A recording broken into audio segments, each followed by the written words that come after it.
ये सिरोही का धांता बांध है। धांता सिरोही के नज़दीक एक गांव है और वहाँ ये धांता का बांध है, तालाब है। इसको बांध का नाम ही दे सकते हैं क्योंकि ये काफ़ी बड़ा बांध है। सिरोही पानीदार है। सिरोही प्रकृति का प्यारा जिला है। सिरोही आध्यात्म का केंद्र है। सिरोही हरियाली की दृष्टि से मायने रखता है। 33% हरियाली की आपूर्ति सिरोही करता आया है। जंगल 33% होने चाहिए, इसकी आपूर्ति सिरोही के इन आबू की पहाड़ियों के कारण।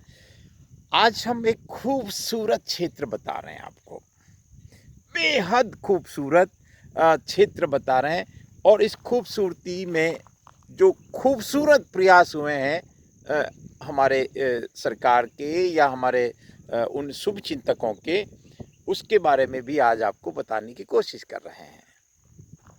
सबसे पहले तो मैं आपको ये संपूर्ण पहाड़ी क्षेत्र, दूर दूर तक फैला हुआ सिरनवा की पहाड़ियाँ, जो सिद्ध क्षेत्र हैं, जो तपस्वियों की पसंदीदा जगह है। और सामने हमको आबू दिख रहा है, आबू का वास्थान जी। ये 3 बड़े बांध हैं, धांता, अणगौर और पाड़ी। ये एक वास्थान जिसे नदी आती है और उस नदी के माध्यम से वो कई बांधों को भरती हुई आगे निकलती है। इन पहाड़ियों का पानी, एक बात आज हम चिंतन जरूर करें।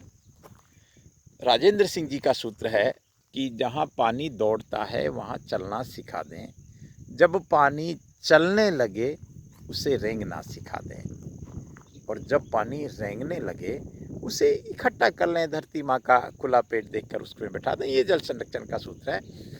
ये इन पहाड़ियों पर बरसने वाला पानी, अगर हमारे पूर्वजों ने, हमारे सरकार ने, हमारे शासकों ने इस तरह के बांध नहीं बनाए होते तो सच मानिए कि बरसात जाने के बाद ये क्षेत्र पानीदार नहीं रहता। ये सच्चाई है। हम जल क्रीड़ा देख रहे हैं, जल के जीवों की, जो बहुत खूबसूरत लग रही है।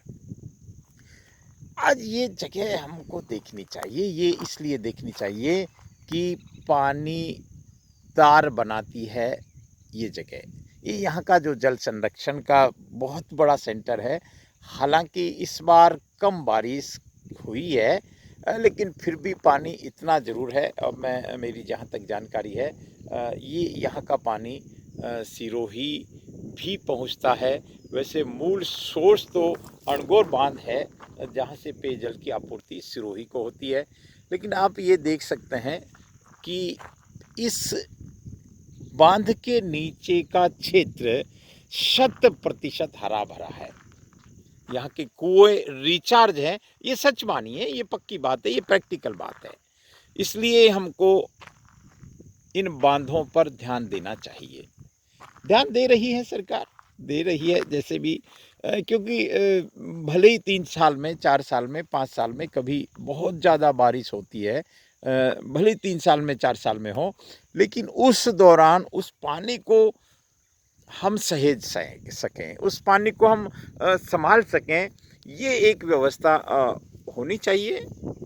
मैं इन पहाड़ियों को थोड़ा सा नज़दीक लाने की कोशिश करता हूँ कैमरे के माध्यम से, और ये दिखाने की कोशिश कर रहा हूँ कि ये पहाड़ियाँ जहाँ पे बड़े सिद्धों के, साधुओं के स्थान भी हैं, और ये पहाड़ियाँ सघन पहाड़ियाँ हैं, जिसको कहें कि एकदम हरी भरी पहाड़ियाँ हैं। और ये यही इन अरावली की पहाड़ियों की, इस सिरनवा की पहाड़ियों की खूबसूरती है।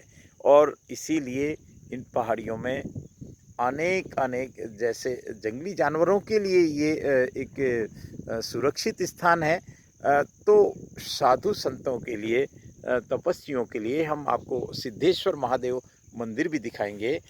उनके वो ऐसे स्थानों पर जहाँ पे साधु महात्मा आज भी तपते हैं, अलोप रूप से तपते हैं, जागृत रूप से तपते हैं। महादेव ऐसे प्राकृतिक स्थानों में ही महादेव बसते हैं, ये सच्चाई है। मैं आज आपको इतना कहूँगा कि सिरोही में बहुत सारे बांध हैं, लेकिन जहाँ जहाँ बांध हैं वो जगह पानीदार है। जहाँ बांध नहीं है या पानी के या बांधों को हम नहीं सहेज पाए, वो जगह पानीदार नहीं है। धांता बांध हम आज इसलिए पहुँचे हैं देवनगरी के देव दर्शन सिरोही टेम्पल्स के माध्यम से कि हम सिरोही की हर खूबसूरती को बताने की कोशिश करते हैं। सिरोही की हर उस जीवंत स्थान को बताने की कोशिश करते हैं जो बताने ज़रूरी है, जो आपको देखनी ज़रूरी है। मैं मेरी बात को इस बात के साथ विराम देता हूँ कि वास्तान जी से जो नदी आती है, इन बांधों को, इन छोटे बड़े बांधों को भरती हुई आगे निकलती है और इन्हीं बांधों के पानी से खेती की सिंचाई होती है। पानी मिलता है, पीने का पानी मिलता है और सबसे बड़ी बात, इस क्षेत्र में रहने वाले जंगली जानवर गर्मियों तक इस पानी से अपना जीवन बसाते हैं। मैं राजेंद्र नरूका हमेशा इस तरह के स्थानों की बात भी करता हूँ और दिखाता हूँ, और दिखाने का एक आनंद है इसमें कि हम ऐसे देखिए कभी-कभी हमको पहुँचना चाहिए ऐसे स्थानों पर। जल, जंगल, ज़मीन की बात हम करते हैं, करनी चाहिए, क्योंकि जल ही जीवन है। जल है तो कल है, जल बचेगा तो कल बचेगा। तो इस तरह का ये एक खूबसूरत दृश्य आज हमने आपको बताया, लेकिन मैं पुनः इन पहाड़ियों को आपको दिखाने की कोशिश कर रहा हूँ। वो सामने हमको सिरोही दिख रहा है बहुत दूर से, बहुत दूर से सिरोही दिख रहा है। वो सामने एक पैलेस, जो हम सिरोही के पैलेस की बात करते हैं, तो ये संपूर्ण पहाड़ियाँ जीवंत पहाड़ियाँ हैं, देखनी चाहिए। कभी-कभी हमको एक प्रकृति का दौरा करना चाहिए। कभी-कभी एक जिसको हम संडे मूड कहें, तो वो इस रूप में ज़रूर हो कि हम इन खूबसूरत पहाड़ियों में इनको बिना किसी तरह का नुकसान पहुँचाए, बिना किसी तरह की गंदगी किए हम यहाँ पहुँचे। नमस्कार।